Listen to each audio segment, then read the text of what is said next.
This is the sad story of conjoined twins Daisy and Violet Hilton. They were born in 1908. They were exploited from the day that they were born. They first were on display in Europe as children, then toured the United States, were sideshows, they were in vaudeville and in American burlesque in the 1920s and 30s, and they were best known for their film appearances in Freaks and the biographic Chained for Life. They were literally sold at birth, and then they were exploited from the woman who took care of them and her husband. And their story is so sad. They lost their money even though they were extremely valuable, and this is their story. But first, I'm Deanna from Hot for History. Please subscribe to my channel where you will hear more history that is unique and quirky that I bet your history teacher never taught you in school. Daisy and Violet were born on February 5th of 1908 in Brighton, England. Their mother was Kate Skinner. She was an unmarried barmaid, and the sisters were born joined at their hips and buttocks. They shared blood circulation and were fused at the pelvis, but they didn't share any major organs. In fact, many doctors years later said they could have separated them, but skeptics say they weren't as valuable separated as they were together, and so the surgeries never occurred. There was a doctor named James Augustus Ruth, and he helped to deliver them. He was assisted by Kate Skinner's employer, Mary Hilton, who owned the bar but also was a midwife. Kate had a long and painful birth, and the people living next door were banging on the doors telling her to quiet down because it took so long and she was screaming. When the girls were born, Kate was disgusted by their appearance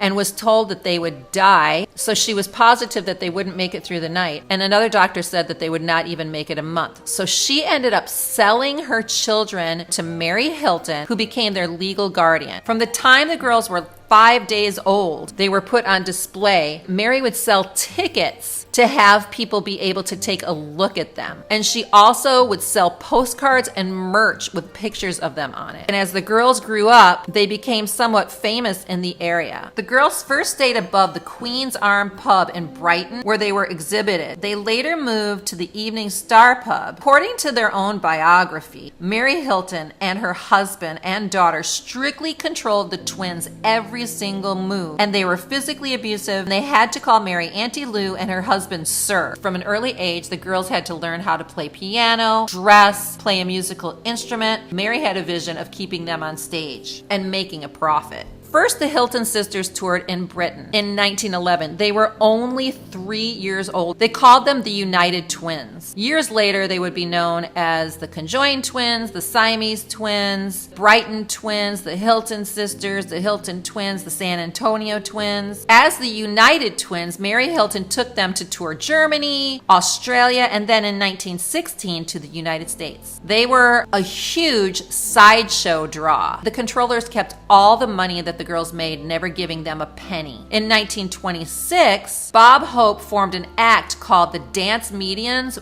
with the sisters, who had a tap dancing routine. When they were sideshow performers, people would pay to lift up their dresses and see how they were attached. Eventually, Mary Hilton died. She was in Birmingham, Alabama at the time because the girls were traveling and performing in the United States. At that point, the girls were bequeathed to Mary's daughter, Edith, who was equally as awful. Edith Myers and her husband Meyer Myers, who had been a former balloon salesman. These girls were held captive. If they did not do whatever the Myers family wanted, there were serious consequences. The Myers made tons of money off of the twins, and they trained them in singing and jazz music. They played piano, saxophone, violin, and many other instruments. They lived in a mansion in San Antonio, and the girls, still in their 20s, didn't even see one dime of the money that they earned. Eventually, they ran into Harry Houdini. Houdini had a side conversation with them and made them aware of how famous they were and how much money they were supposed to make. For many years, they were making $5,000 a week, which was about $100,000 in today's money. They were worth millions and millions of dollars. So in 1931, when they were in their 20s, the sisters sued the managers and were legally freed from their contract and awarded $100,000 in damages, which was about $1,500,000 in today's money. But they didn't know how to manage money. They went into vaudeville as the Hilton Sisters Review. Daisy dyed her hair blonde,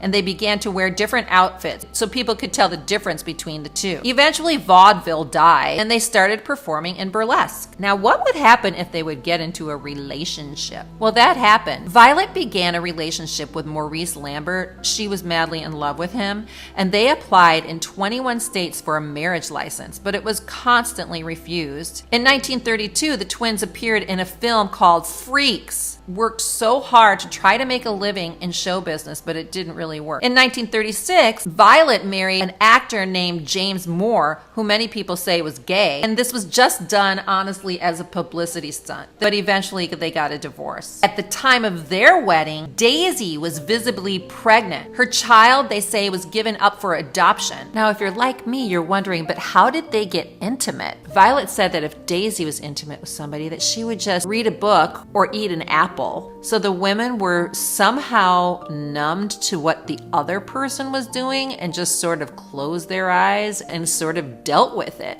But they did have these relationships, and it is said that they were intimate. In 1941, Daisy married Harold Estep. He was also known as a dancer. His stage name was Buddy Sawyer, and he was a dancer, also gay. The marriage only lasted 10 days. And then Daisy and Violet were known to give all of their money to their husbands. In 1952, they starred in another film called Chained for Life with a crazy plot. It was an exploitation movie. It was kind of based on their lives, but not really. The Hilton sisters' last appearance in public was at a drive-in in 1961 in Charlotte, North Carolina. So they performed, and the tour manager abandoned them there with no money and no transportation. They lost all of the money that they had earned, even though it is estimated that they were at one point worth tens of millions of dollars. So they applied for a job at a grocery store. The name of the grocery store that they worked in was called Park and Shop. They said, "We'll do anything. We'll even work for one salary." But the owner was very compassionate, and he was part of a church called the Purcell United Methodist Church,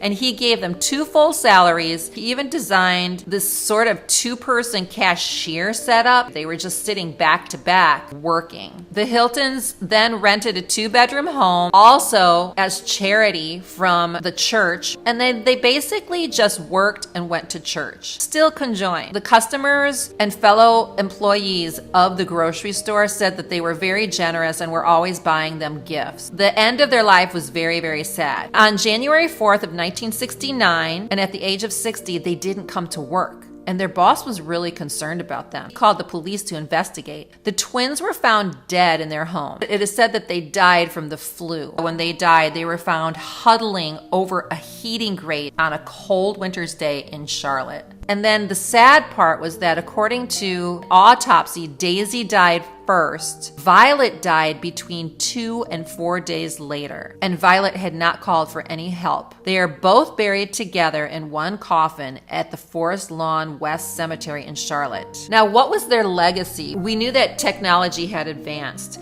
and it's possible that they could have been separated and still lived. In 1989, there was a musical that was written about the twins.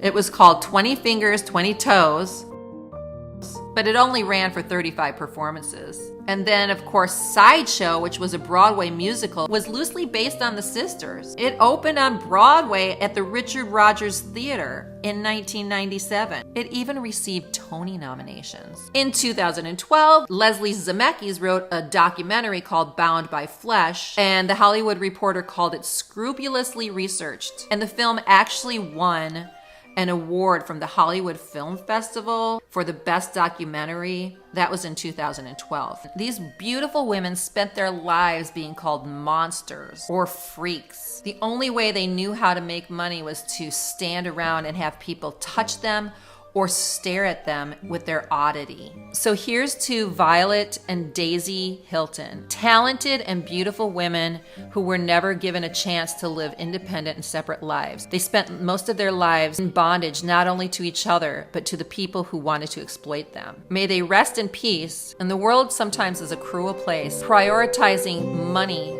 over humanity. I think we all can do better. Please subscribe to my videos where we like to share some unique and interesting pieces of history that I bet you never thought of.